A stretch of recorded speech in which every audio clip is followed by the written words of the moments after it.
My sister used me as a free babysitter until the day I found her baby shivering from the cold on my doorstep. Before continuing the story, let us know in the comments which city you're watching from. Don't forget to subscribe to the channel, hit the notification bell so you won't miss more stories, and leave your like on the video. I should have seen it coming. When my sister announced her pregnancy at 23, the family acted like she'd just won the lottery. My mother threw a parade. Meanwhile, I was 28, engaged to someone Marcus in Germany, building a career, and somehow I was still the disappointing one. That's how it had always been. My sister could set the kitchen on fire making toast, and my mother would praise her for trying. I could cure cancer and get asked why I hadn't done it sooner. The dynamic was set since childhood. My sister was the baby, the princess needing protection. I was the responsible one who existed to make everyone else's life easier. When she crashed my mother's car at 17, I got lectured for not driving her more. When she dropped out of college after one semester, I should have been more supportive. The babysitting schedule appeared before the baby was even born. Color-coded, laminated, Tuesdays and Thursdays after work, every other weekend, all major holidays. Families should be together. At Sunday dinner, I stared at it for 5 minutes. I didn't agree to this, I said. My sister barely looked up from her phone. Mom said you'd help. I said you'd help, my mother added with that smile that wasn't a smile. Family helps family, Rowan. Or did you forget that while planning your fancy European life? The fancy European life being my fiancé's job offer that I'd been agonizing over for months. Marcus had been offered a senior position at his company's headquarters in Berlin, with a salary that would let us finally stop worrying about money, buy a house, maybe start our own family someday. We were supposed to move after the wedding in 8 months. I'd mentioned it at family dinners because every time I did, my mother got this look like I'd announced plans to join a cult and abandon everything good and pure about American values. I have a job, I started. Yeah, and I'm going to have a baby. Babies are harder than jobs. You can do your job during the day. I need help at night. I didn't say I wouldn't help sometimes, I said, but this is 2 evenings a week and every other weekend. That's a part-time job. That's family, my mother interrupted. This is how family works. I need to think about this, I said. What's to think about? My sister asked. You don't have kids. Your job is just sitting at a computer. Marcus isn't even in the country. Why are you being so selfish about this? Selfish. Because wanting to maintain my own life, my own schedule, my own autonomy was selfish. That was the moment to hold my ground. But I didn't. I said I'd think about it, which everyone at that table knew meant yes. The social media post went up that night. Professional photo. So blessed to have the most amazing sister who's already committed to helping me raise this little angel. My phone exploded with comments. I'd been boxed into a corner. I called her immediately. Music pumped in the background. Take it down. Because I never agreed to regular babysitting. I never said Tuesday and Thursday. I never said any of this. You're telling the entire family that I committed to something I haven't committed to. She laughed. Actually laughed. Oh my God. Rowan, why do you have to make everything difficult? It's just a few hours a week. Normal people help their siblings.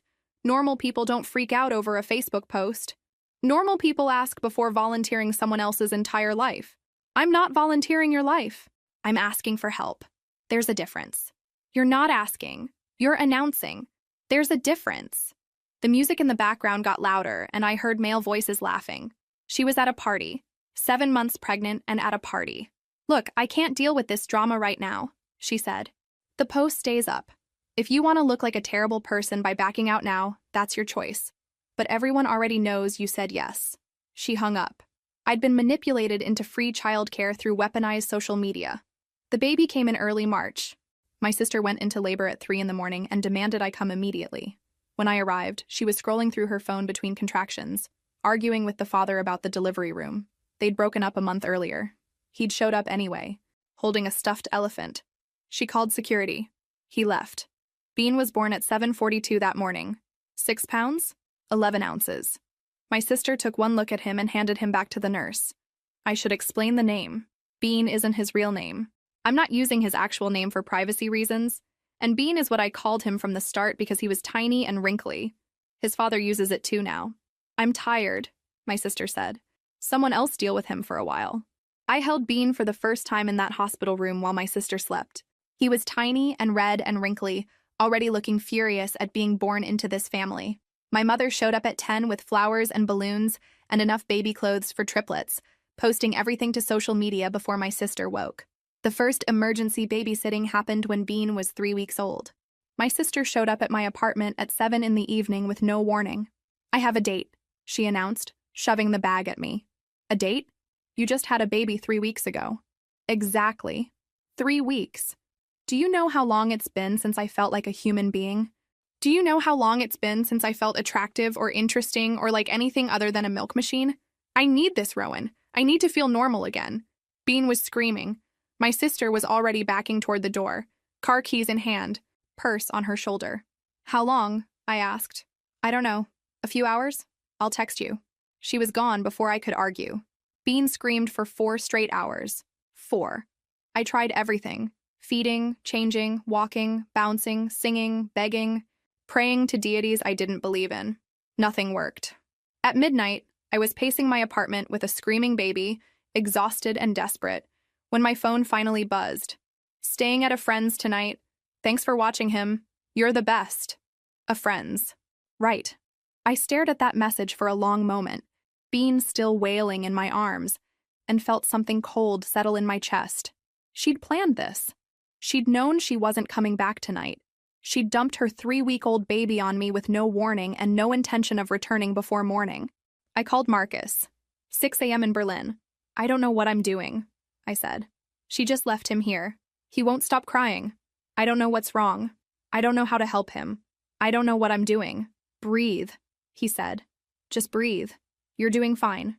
Babies cry. It doesn't mean you're failing. It feels like failing. I know, but you're not. You're helping. That's what you do." "I'm enabling her," I said. "That's what I'm doing. I'm making it easy for her to be a bad mother. Maybe. But right now, that baby needs someone. And you're someone. Focus on that." Bean finally fell asleep at 2 in the morning, exhausted from crying. I put him down in my bed, surrounded by pillows so he couldn't roll off, and collapsed on the couch. My sister showed up at noon the next day, hungover, wearing the same clothes, reeking of alcohol and bad decisions. "How was he?" she asked, scooping Bean up without checking if I was okay, if I'd slept, if I needed anything. "He cried for 4 hours straight." "Yeah, he does that. Colic or something. The doctor said it'll pass." "You could have warned me.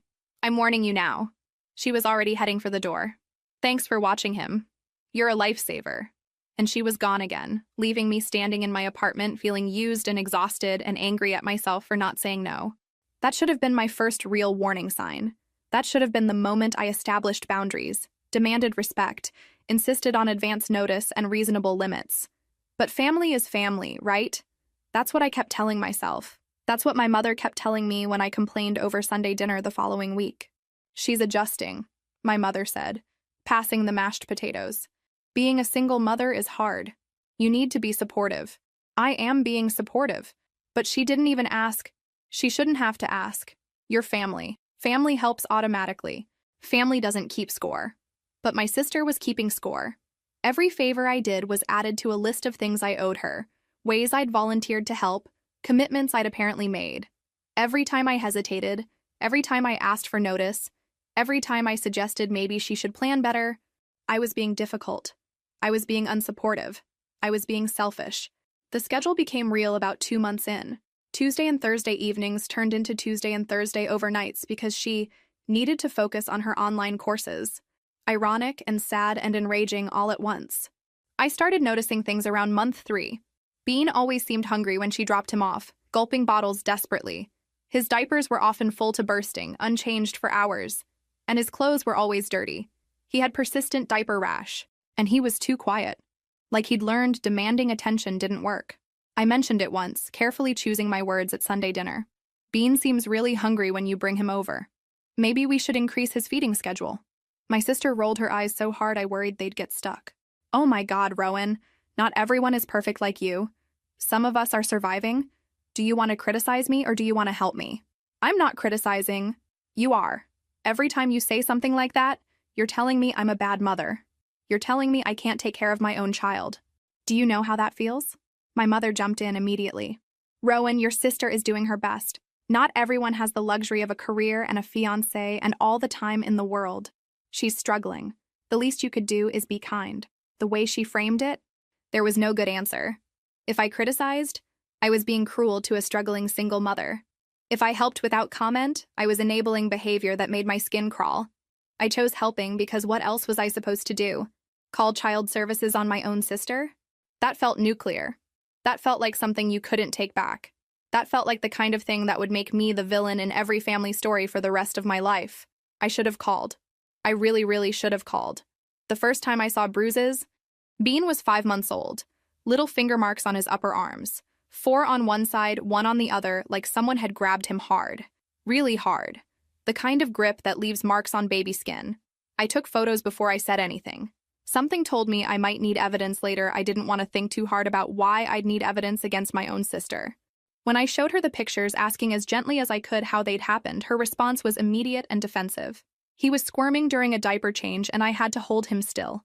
Baby squirm, Rowan. It happens. Or did you not know that? Oh, wait.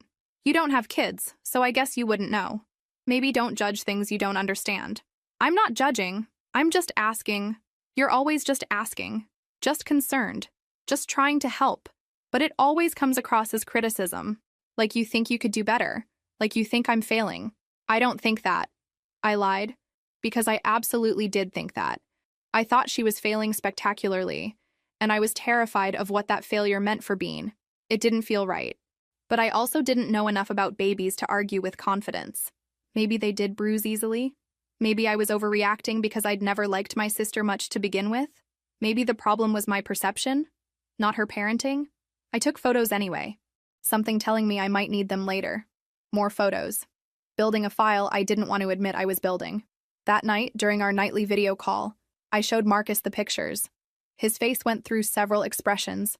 Concern, then anger, then carefully controlled neutrality. That doesn't look normal, he said. I don't know what's normal. I've never been around babies before all this. Maybe I'm seeing problems because I'm looking for problems. Or maybe you're seeing problems because there are problems, he said carefully. Rowan, this isn't just about babysitting anymore, is it? I don't know what it's about, I admitted. My apartment suddenly felt too quiet, too cold, too much like a place where bad thoughts lived. I don't know if I'm seeing what's really there or if I'm creating problems because I resent being roped into childcare. I don't know if I'm a concerned aunt or a bitter sister. I don't know anything anymore. Maybe talk to her pediatrician? And say what? Hi, I'm the aunt, and I think my sister might be hurting her baby, but I'm not sure and I don't have any real proof. Just a feeling? They won't tell me anything. Privacy laws. And even if they did listen, what if I'm wrong? What if I blow up my entire family over nothing? He was quiet for a moment, and I could see him thinking, choosing his words. Just keep the photos. Document everything, just in case. Just in case. Those 2 words haunted me for months. Just in case of what exactly? Just in case my sister was hurting her baby? Just in case something terrible happened and I needed proof I'd tried to stop it? Just in case I ended up in court someday explaining why I'd seen warning signs and done nothing? I kept the photos. I started a folder on my phone. Dates, times, observations. Bean arrived hungry at 7:15. Bean's diaper was unchanged for at least 6 hours based on how full it was. Bean had a new bruise on his thigh. Bean flinched when I reached for him too quickly. Bean didn't smile today. Bean cried when I changed his diaper, like he'd given up on expecting comfort. It felt paranoid. It felt like I was building a case against my own family. It felt necessary. My sister's ex-boyfriend showed up at my work around month 6. I barely recognized him at first. He looked exhausted, desperate. I need to talk to you about your sister, he said. And then he told me things that made my stomach turn. Drug use. Heavy drug use throughout the pregnancy and after. He'd tried getting custody, but without proof, without witnesses, he couldn't get anywhere. The family closed ranks. I'm telling you because you're around Bean. If something happens, if you notice something, please call someone. Don't assume someone else will handle it. I stood there in the parking lot, keys in hand, trying to process what he'd told me. It aligned too perfectly with things I'd noticed. The erratic behavior, the weight loss, the way she'd sometimes seem manic and energized and other times functional. The mysterious online courses that never seemed to progress. The late nights and unexplained absences. The way Bean always seemed worse after weekends with her. But it also felt like something out of a TV drama, not something that happened in real families. Not something that happened to people I knew. Not something I could know and then unknow. Watch him, document things, And if you see something that concerns you, really concerns you, don't hesitate. Don't tell yourself it's not your business or that family handles things internally. Call CPS, call the police, call someone, because I'm telling you right now, she's not safe. And eventually, that lack of safety is going to hurt him in ways you can't take back. I called Marcus again that night, after Bean was asleep in my spare bedroom during one of the overnight babysitting shifts. I sat in my dark living room and told him everything Andrew had said. Do you believe him? Maybe. It would explain a lot. What do I do? Watch him. Document. If something scares you, call. That's all you can do. Doesn't feel like enough. It's more than nothing. The holidays were a nightmare. Thanksgiving, Christmas, New Year's, all babysitting while she partied. My mother praised her for taking time for self-care and scolded me for looking stressed. Thanksgiving was particularly bad. My sister dropped Bean off at my apartment on Wednesday evening, just for a few hours, so she could prep food for the family dinner the next day. Those few hours turned into overnight, then all of Thursday morning. She finally showed up at 2 in the afternoon, 4 hours after dinner was supposed to start, with nothing prepared. I couldn't find turkey anywhere, she said, like this was a reasonable excuse. All the stores were closed.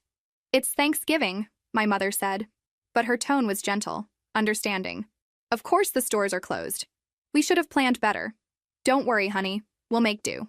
I'd spent the morning trying to soothe a fussy baby while also making green bean casserole and sweet potatoes because my mother had asked me to contribute, despite knowing I had Bean. When I arrived late because Bean had a diaper blowout right as we were leaving, my mother frowned. You could have been on time, she said. Family dinner is important. I had Bean all night. I've been trying to... And your sister needed that break. She's been working so hard. The least you could do is be understanding about it. Christmas was worse. My sister announced 2 weeks before the holiday that she'd need me to watch Bean on Christmas Eve and Christmas Day because she had important plans. When I asked what plans, she got defensive. Does it matter? I'm allowed to have a life, Rowan. I'm allowed to do things. Just because I have a kid doesn't mean I have to give up everything. I'm not saying give up everything. I'm saying maybe plan around the actual holiday. Maybe spend Christmas with your child. Oh, so now you're the expert on parenting? You who doesn't have kids and doesn't understand what it's like? You who gets to live your perfect little life while judging everyone else? My mother jumped in before I could respond. Rowan, you're being unfair. Your sister deserves to enjoy the holidays too. We're all family. We all help each other. That's what family means. So I spent Christmas Eve and Christmas morning with Bean, watching him crawl around my apartment, trying to keep him entertained with wrapping paper and bows since my sister hadn't bought him any presents. I bought him things myself, soft toys, board books, a little musical elephant that played lullabies. When my sister picked him up on Christmas afternoon to attend family dinner, she saw the toys. You didn't need to do all that, she said, but she took them anyway, adding them to her car like they'd been her purchases all along. At dinner, she accepted praise from relatives for being such a thoughtful mother, for choosing such perfect gifts, for knowing exactly what babies like. I said nothing. What could I say? That she'd left her 8-month-old alone on Christmas morning? That she hadn't bought him a single present? That I was subsidizing her motherhood in addition to providing free childcare? It would make me look petty. It would make me look bitter. It would confirm everything my family already thought about me. That I was jealous, difficult, incapable of being supportive without keeping score. My fiancé couldn't come for the holidays. Visa timing meant he had to stay in Germany until after New Year's. We'd been planning for me to visit him in February, a 2-week trip that would be our last long visit before the wedding in June. I'd bought the tickets 6 months in advance, requested the time off work, mentioned it to my family approximately 75 times in various conversations. My sister scheduled herself a beach vacation for the exact same 2 weeks. Perfect timing, my mother said cheerfully when my sister announced it at Sunday dinner in January. Rowan can watch Bean while you recharge. You really need this, sweetie. You've been so stressed. I'm going to Germany, I said flatly. I have plane tickets. I've had them for 6 months. I've told you about this trip at least a dozen times. Oh, but you can go any time. Your sister needs this now. She's been dealing with so much. Her mental health is suffering. Surely Marcus would understand. Surely he'd want you to help family. I haven't seen Marcus in person in 4 months. We're getting married in 5 months. This trip is important. My sister looked up from her phone, where she'd been scrolling through resort photos. So you're saying your vacation is more important than my well-being? You're saying spending time with your fiancé, who you talk to every single day, is more important than helping me avoid a mental breakdown? I'm saying I made plans first. I'm saying you knew about my trip and scheduled your vacation anyway. I'm saying you need to find other childcare. There is no other childcare. Her voice rose, drawing attention from my mother, who'd been in the kitchen. You think I have options? You think I have money for a nanny or someone I trust? You're family. You're supposed to help. That's what family does. What I'm doing isn't help anymore, I said, and my voice was shaking. It's parenthood. I'm doing your job. I'm being Bean's mother more than you are. And I never signed up for that. The silence that followed was deafening. My mother appeared in the doorway, dish towel in hand, face already hardening into disapproval. How dare you? She said quietly. How dare you speak to your sister like that? She's struggling. She's doing her best. And you, with your perfect job and your perfect relationship and your perfect life, you stand there and judge her? You criticize her when she's drowning? She's going on vacation. That's not drowning. Mental health vacations are important. Self-care is important. Or do you not believe in mental health? Is that what this is about? The argument escalated from there. I said things I'd been holding back for years. About favoritism, about enabling, about refusing to acknowledge that my sister wasn't struggling, she was neglectful. About how I'd been documenting bruises and missed feedings and dirty diapers for months. About how Bean flinched when I moved too quickly. About how this wasn't normal new mother stress. This was something darker. My sister cried. The kind of crying that's meant to be witnessed, meant to evoke sympathy. Loud, dramatic, accompanied by statements like, I can't believe you think that about me, and I'm trying so hard, and you've always hated me. My mother called me selfish, called me cruel, said I was showing my true colors, that I'd always been jealous of my sister, that I'd never been able to be happy for anyone else's success. She brought up childhood incidents, times I'd supposedly been mean or dismissive, rewriting history into a narrative where I'd always been the villain. I left, walked out in the middle of dinner, grabbed my coat and bag, and drove home in silence. I didn't speak to either of them for 3 weeks, which was glorious until the guilt started setting in around week 2, because that's how they trained me. That's how they'd always trained me. Set boundaries, feel guilty, stand up for yourself, feel like a monster, choose your own life, feel selfish. But I didn't change my tickets. I told my sister she needed to find other childcare, offered to help her look for daycare options or babysitters, even said I'd pay for the first month if money was the issue. She refused all of it. I don't want a stranger watching my baby. I don't trust strangers. I only trust family. Then ask Mom. Ask someone else in the family. Mom works, everyone else works or has their own kids. You're the only one who has time. I don't have time. I have a job and a life and a trip I've been planning for months. Then I guess you're choosing Marcus over your nephew. I guess you're choosing your vacation over family. Don't blame me when Bean grows up not knowing his aunt. Don't blame me when you miss all his milestones because you were too selfish to help when it mattered. The emotional manipulation was textbook. Make me the villain. Make my reasonable boundaries seem like abandonment. Make my refusal to parent her child seem like cruelty to Bean. It almost worked. I almost canceled my trip. Almost called Marcus to explain that I couldn't come, that family needed me, that I had to be responsible. But then I remembered Andrew's words in the parking lot. I remembered the bruises. I remembered Bean's hollow eyes and too quiet demeanor. And I realized that staying wouldn't help Bean. It would just enable my sister to keep neglecting him while I cleaned up her messes. I kept my tickets. I told my sister no. The whole family got involved, taking sides, sending messages, creating drama that could have been avoided if my sister had just asked literally anyone else to watch her child during her vacation, or canceled her vacation, or been an actual parent. But she didn't want to be a parent. She wanted someone else to do the hard parts while she got the credit for the cute parts. She wanted free childcare from someone she could control through guilt and family obligation. She wanted me to sacrifice my life so she wouldn't have to adjust hers. My boss noticed my stress at work, called me into her office one afternoon and asked if everything was okay. Family stuff, I said, trying to smile. Just some conflict about boundaries and expectations. She studied me for a moment. You know, boundaries are healthy. People who get angry when you set boundaries are usually angry because they were benefiting from you not having any. I went home and cried for an hour because nobody in my family had ever said anything like that to me. Nobody had ever suggested that my boundaries were reasonable, that my anger was justified, that I wasn't the problem. 3 days before my flight to Germany, everything changed. My sister was leaving for her Caribbean vacation that morning. She'd posted airport selfies the night before, already celebrating her freedom and her early morning flight. She'd told the family she'd arranged childcare. She'd told my mother everything was handled. I woke up at 5 in the morning to someone pounding on my door and screaming. Not knocking. Pounding. I opened it expecting fire or flood. Instead, I found Bean. Just Bean. Alone. Sitting on my doormat in the hallway, wearing only a diaper and t-shirt. In February. 28 degrees. He was blue. Not crying blue or cold blue. Actually blue.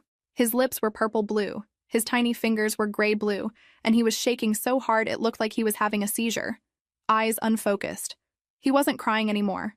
I think he'd been crying so long he'd run out of tears and energy and the will to keep trying. I grabbed him and called 911 immediately. A baby, 10 months old. He was left outside in the cold.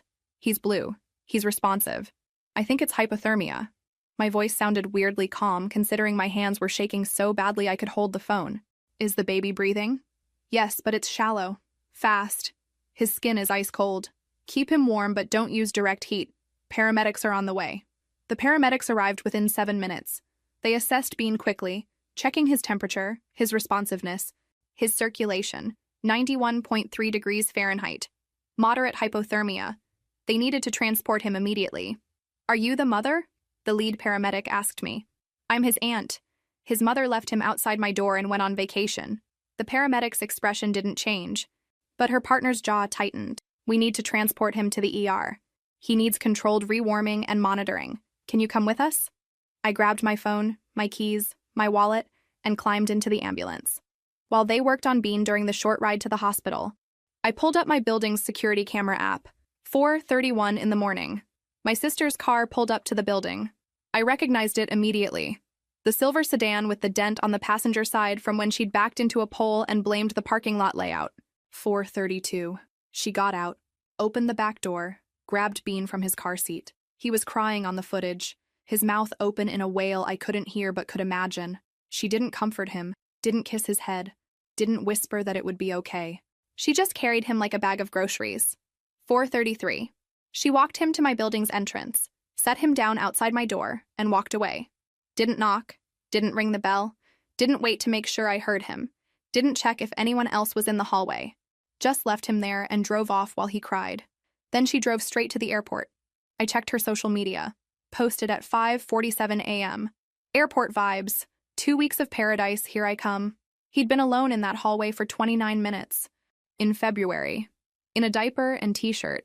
Crying and freezing and alone. Not understanding why someone had left him. Not understanding that he was in danger. Just knowing that he was cold and scared and nobody was coming. While his mother was taking selfies in the airport security line. At the hospital, they admitted Bean immediately. Core temperature rewarming protocol. Cardiac monitoring. Watch for complications. The ER doctor, a woman in her 50s with kind eyes and no-nonsense energy, pulled me aside after the initial assessment. This child could have died. Another 20 or 30 minutes and we'd be looking at severe hypothermia, possibly cardiac arrest. In an infant this young, those outcomes are often fatal. Do you understand what I'm telling you? Yes. I'm required by law to report this.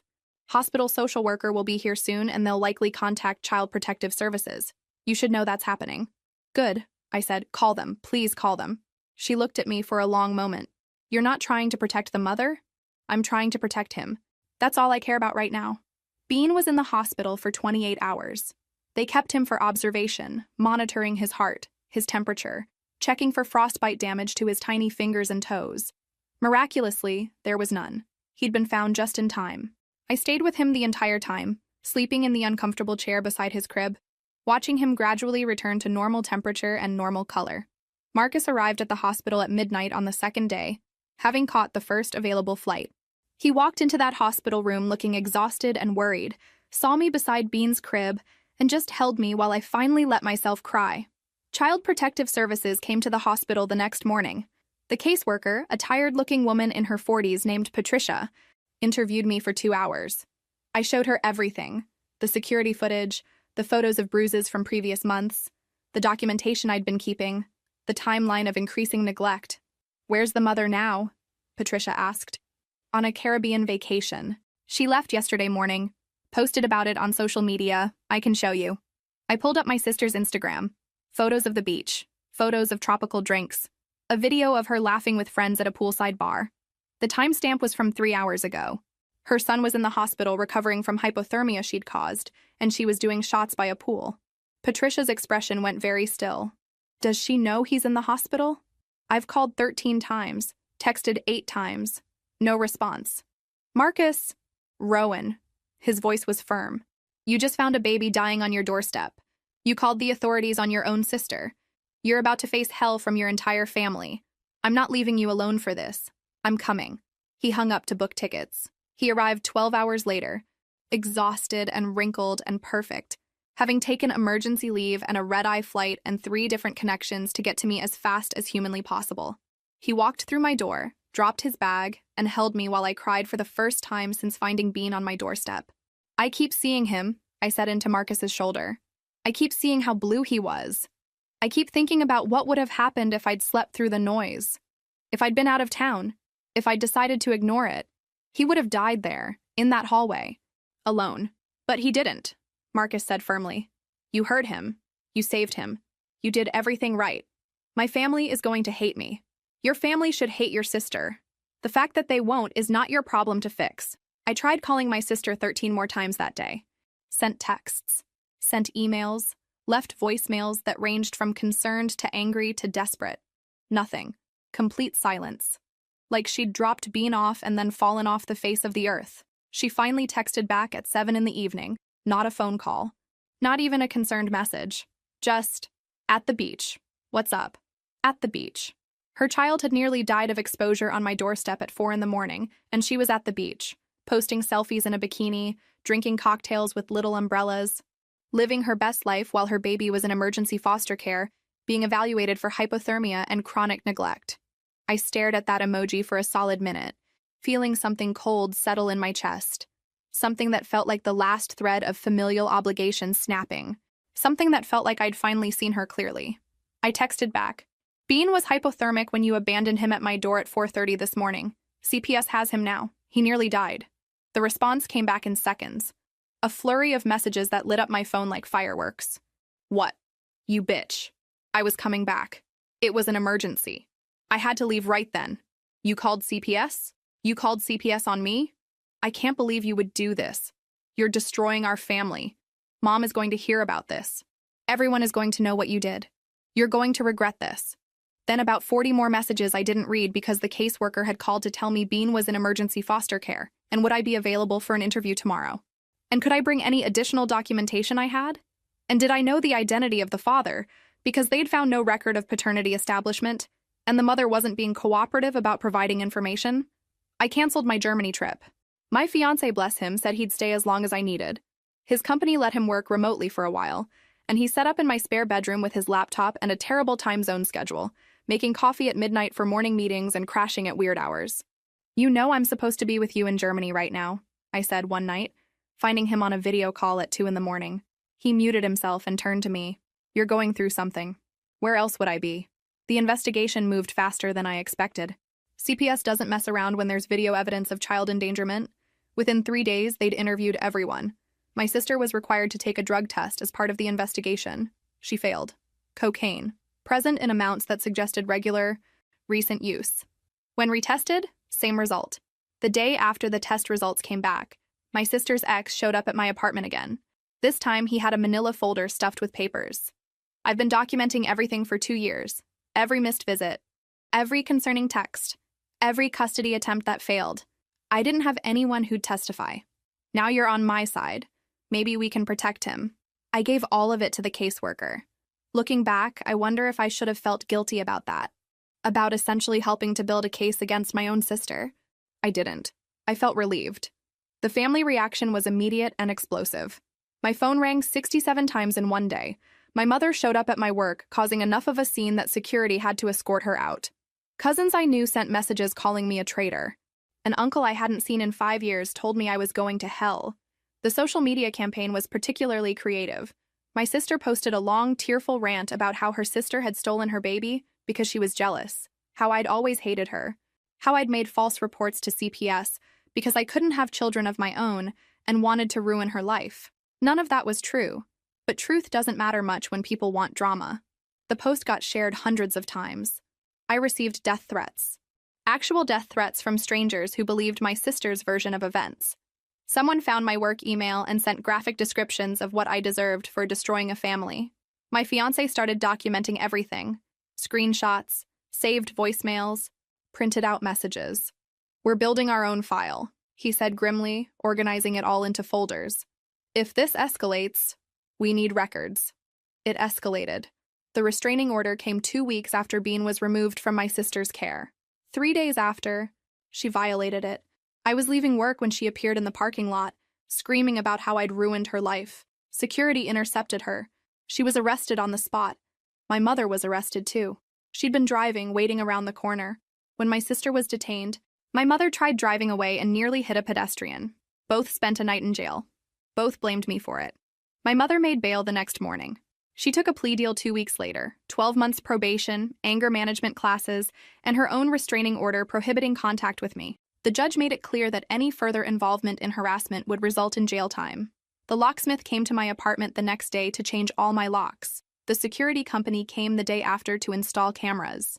Marcus went with me everywhere, including to the bathroom at restaurants, because we didn't know who might be following me or when the next confrontation would happen. I found the listening devices a week later. A small black rectangle, professionally installed. We found 3 more, one in my bedroom, one in the kitchen, one in the bathroom. The attempted break-in happened before we could fully investigate who'd planted them. 3 a.m., someone trying to pick my lock. My uncle. The camera caught everything. Him crouched at my door with lockpicks, muttering to himself, clearly drunk or high or both.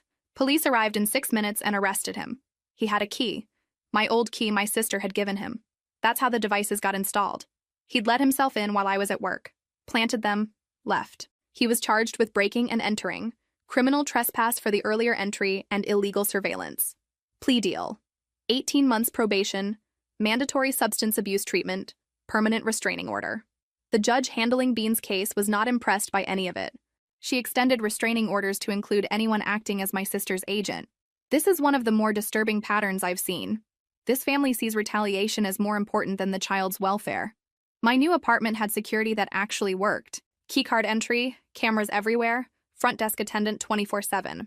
Gave the address only to my boss, attorney, and Marcus. My fiancé had to go back to Germany for work. His visa had run out, his remote work arrangement was ending, and his company needed him on site. We both knew it was coming, but it still felt like losing my security blanket. "I'm starting your visa application immediately," he said at the airport, holding both my hands. "I'm getting you out of here as soon as legally possible." "The custody hearing is in 3 weeks," I said.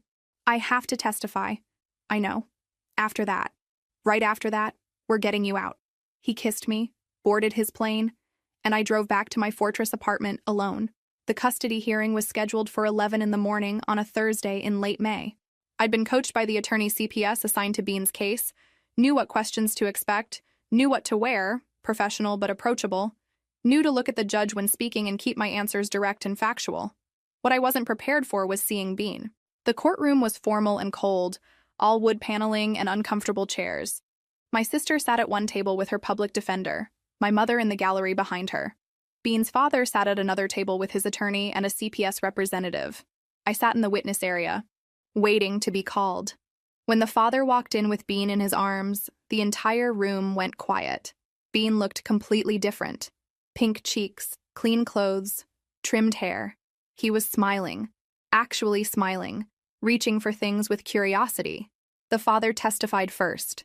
He talked about the 2 years he'd spent trying to get custody, the thousands of dollars he'd spent on lawyers and drug tests and court fees. He talked about paying child support every single month even when he wasn't allowed to see his son.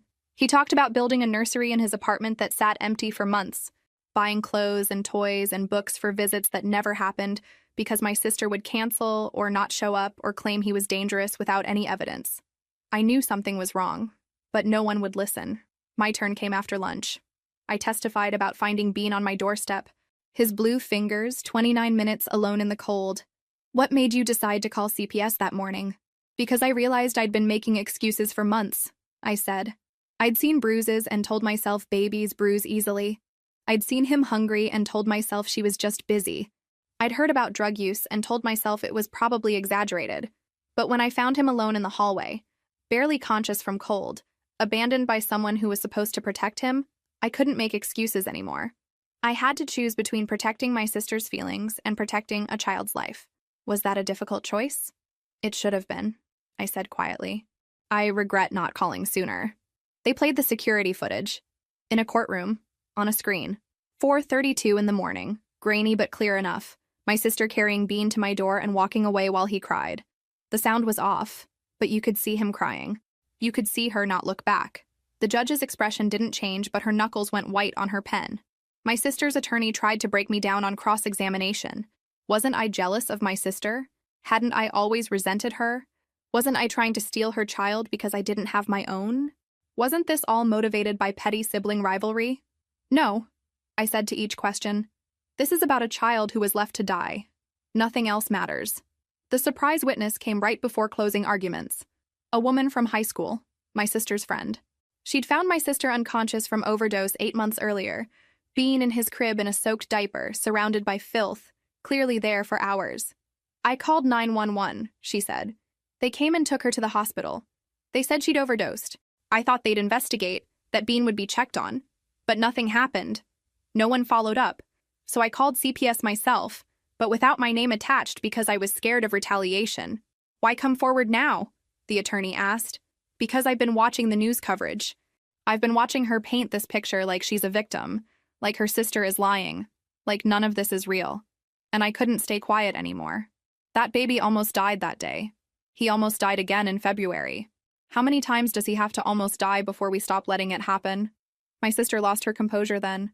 She stood up screaming at the witness, screaming at me, screaming at everyone. Her attorney tried to calm her down. The judge threatened to hold her in contempt. My mother was crying in the gallery. It was chaos. Security removed my sister from the courtroom. The judge delivered her ruling without preamble. I am awarding full physical and legal custody to the father, effective immediately. The mother will serve 8 months in county jail for child endangerment and violating a protective order, to be followed by 5 years probation. She will complete substance abuse treatment and parenting classes before even being considered for supervised visitation. The maternal grandmother will face separate charges for her role in the harassment campaign. This case represents one of the most clear-cut examples of child endangerment and family dysfunction I have encountered. My sister started screaming again from the hallway where security was holding her. My mother collapsed in her seat, sobbing. The father was crying too, but holding Bean close, protective, like he was afraid someone would take him away again. The judge looked directly at me. Ms. Rowan, I want to thank you for your courage in coming forward. You may have saved this child's life. I nodded, not trusting my voice, and left through the side exit the bailiff showed me. The aftermath should have felt like victory. It felt more like exhaustion. My sister was remanded to custody immediately to begin her sentence. My mother made bail on her charges but was ordered to stay away from me pending trial. The rest of the family went quiet, either embarrassed by the court revelations or finally realizing their harassment campaign could land them in jail too. Bean went home with his father that day. I got photos sometimes, sent by the caseworker who'd become something like a friend through all of this. Bean in a high chair eating spaghetti, Bean at a park on a swing, Bean asleep in a bed that looked soft and warm and safe. 3 months after the hearing, the father called me. Bean's father, I should say, since that's who he really was. I wanted you to know, he said, that I'm putting you down as emergency contact. If something happens to me, I want you to have custody. Not her family, not the state. You're the one who saved him. I didn't know what to say to that. Still don't, honestly. I don't want to replace her, he continued. I don't want Bean to not know his mother when he's older. But I want him to know that there's a difference between biology and family. I want him to know that you chose to protect him when no one else would. That matters. Thank you, I managed, for letting me be part of his life. Thank you, he said, for giving him a chance at a life worth being part of. The second custody crisis came out of nowhere in September. Bean's father was in a serious car accident, T-boned by someone running a red light. Broken ribs, punctured lung, fractured pelvis, months of recovery ahead. CPS called me on a Thursday afternoon. Would I be willing to take temporary custody while he recovered? The alternative was foster care with strangers, which seemed cruel after everything Bean had been through. I said yes. What else could I say? I'd moved on from hoping for a quiet life about 6 months ago. Bean came to stay with me the next day. He didn't remember me. Not really. He'd been too young when everything happened. But kids are resilient. He adjusted to the new apartment, the new routine, the new person feeding him and putting him to bed. His father video called every single night from his hospital bed, even when he was clearly exhausted and in pain, reading bedtime stories through the phone screen. The family found out I had Bean within a week. I still don't know how. The address was supposed to be confidential. The custody arrangement was supposed to be private. But somehow, they knew. The attempted kidnapping happened at Bean's daycare. My uncle again, sober this time, with a forged letter claiming there was a family emergency and he needed to pick Bean up immediately. The daycare director, bless her, asked for ID and called me to verify before releasing him. When she told him no, he tried to grab Bean anyway and run. He was arrested in the parking lot, still carrying Bean, who was screaming. The director called me, the police, and CPS in that order. By the time I got there, my uncle was in handcuffs and Bean was safe, but terrified. CPS moved to make my temporary custody more formal after that. My sister, from prison, somehow filed motions to block it. My mother hired a lawyer and tried to get custody herself, despite her pending charges. The whole family seemed to think they were entitled to Bean just because of blood, regardless of the mountains of evidence showing why that would be dangerous. The judge shot them all down at a hearing I didn't even attend. My attorney called to tell me the outcome. She said, and I quote, "This family has demonstrated a pattern of prioritizing their own desires over the child's safety at every turn. This court will not reward that behavior with access. Your custody is extended through the father's recovery period." Bean spent 4 months with me. 4 months of daycare drop-offs and bedtime stories and teaching him to use a spoon and cleaning up more spilled juice than I thought was physically possible. 4 months of video calls with his father, who healed slowly but steadily, working his way from bed to wheelchair to walker to cane.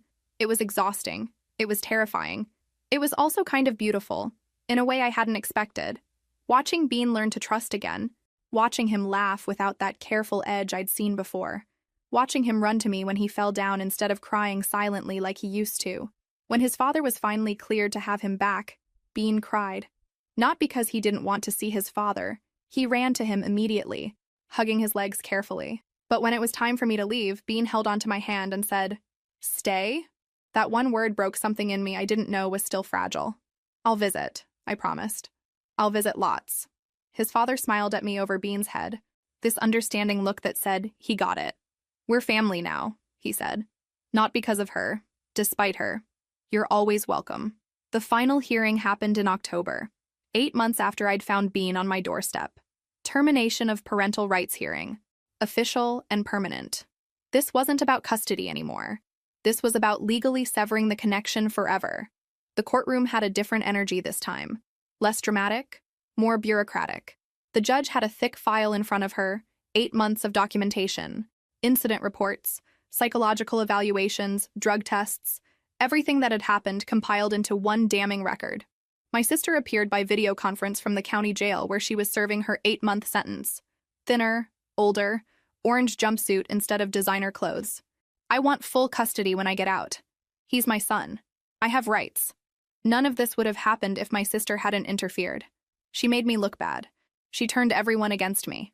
I was just stressed and needed help. The judge's tone went arctic. "Ms., I have reviewed your case extensively. This court has documentation of abandonment in life-threatening conditions, positive drug tests, violation of protective orders, coordination of harassment and assault, and absolutely zero demonstration of remorse or accountability. In my 23 years on the bench, I have rarely seen a clearer case for permanent termination of parental rights. But he is a child who deserves safety. You have proven, repeatedly and definitively, that you cannot provide that. Your parental rights are hereby permanently terminated. You will have no contact with the child until he reaches 18 years of age. At that point, if he chooses to reach out, that will be his decision. This ruling is final and not subject to appeal given the overwhelming evidence of endangerment." The gavel came down. The video connection cut off mid-protest. The courtroom was quiet. My mother tried to file an appeal anyway. It was denied within a week. She tried to get grandparent visitation rights, also denied. The family sent a few more threatening messages, but they tapered off after November. Turns out people lose interest in harassment campaigns when there are actual legal consequences, and the holidays are approaching. Marcus's visa came through in December, just in time for a quiet Christmas that felt more peaceful than any holiday I'd had in years. We got married in January at the courthouse, A simple ceremony with my boss's witness and the building security guard who'd become kind of a friend over the past year. No family, no drama. Just us, signing papers and promising things we meant. We moved to Germany in March, almost exactly 1 year after Bean was born. New country, new language to learn, new job for me, new life for both of us. I send emails to Bean's father regularly, asking how everything is going, getting updates and photos in return. Bean is 3 now. It's been about a year since we moved to Germany, and life feels almost normal. In the photos, he's tall for his age, all knees and elbows and endless energy. He plays at a small daycare where, according to his father, he's the kid who shares his snacks with everyone. He loves dinosaurs and trucks and making sound effects for everything. He has friends. He laughs constantly. He looks happy in a way that feels complete, not fragile or temporary. His father sends pictures from birthday parties and school events and random Tuesday afternoons. Bean blowing out candles. Bean showing off a painting he made. Bean asleep on the couch with a book on his chest. Normal kid things. Safe kid things. I haven't heard from my sister in over a year. My mother sends occasional emails that I don't read. The rest of the family has moved on to other drama, other targets. Sometimes I wonder if they even remember what they put us all through, or if they've rewritten it in their heads into some version where they're the victims. It doesn't matter anymore. For so long, I was waiting for the next crisis, the next confrontation, the next thing to go wrong. Now I'm just living, working a job I like, married to someone who proved he'd stand by me through literal attacks, learning German badly, making friends slowly, building a life that has nothing to do with the chaos I left behind. I still have nightmares sometimes, finding Bean on my doorstep, his blue fingers, not crying anymore because he'd given up, the security footage of my sister walking away, the bruises, the empty look in his eyes. But then I check my email and there's a new photo.